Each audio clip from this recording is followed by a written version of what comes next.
Man, arm really hurts. My pressure wound for my prosthetic. I gotta get some hydrogen peroxide and clean this wound up.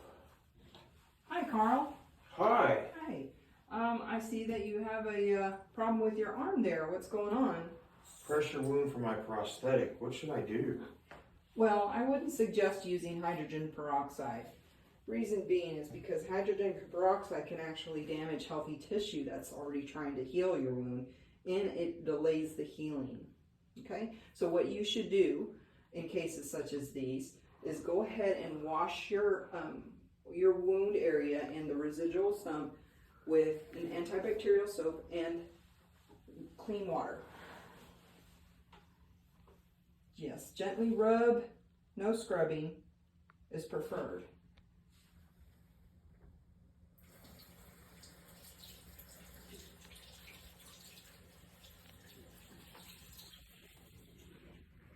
Go ahead and dry the area.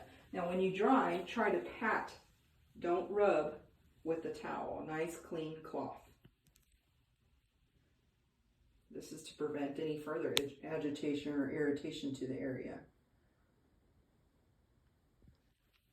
So now that we're dry, we're looking at it under great lighting, and you see that your wound is healing pretty good. I know that it's still painful. Your wound is about a quarter size, and so it's time to decide what you want to do. Do you want to put a bandage on it? Do we want to put ointment on it? We can decide versus the size of your wound. Okay? Okay. And that's about a good size to have at least something to cover the whole entire wound, something as large as the wound itself. Okay? So this would work to cover your wound, and then you had also the choice of using Neosporin. Neosporin is also antibacterial and ointment that'll help speed healing. Okay? Okay. So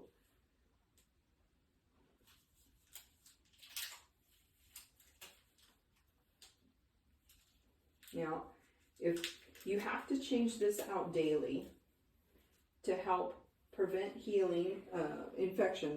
to prevent infections and also promote healing.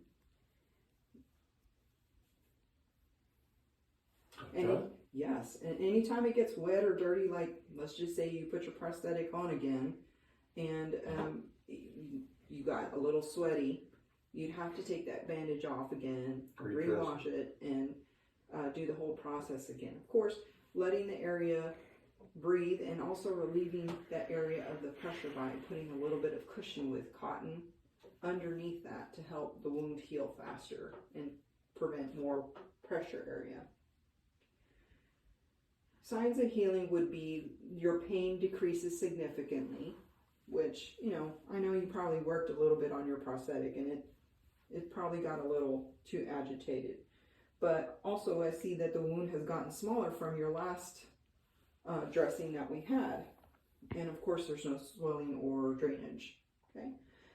If in case it started getting worse, like it got more tender than what it is, it started to swell, it started to have redness or puffiness, even if you started to leak pus or have some foul smelling odors coming from it, I would definitely go to a medical professional. Reason being is because we're trying to prevent any kind of further infection up the limb or even for your whole body. Whole body meaning sepsis. That's the main problem we want to prevent. Okay. I understand. All right. Well, I hope this is helpful for you for further areas, but always do your daily inspections on the areas that you have issues with in the contact area of the prosthetic. That would mean under your arm, anywhere that there's contact areas, especially with repetitive motions with the prosthetic. But this seems to be healing great. Great advice. Thank you. All right.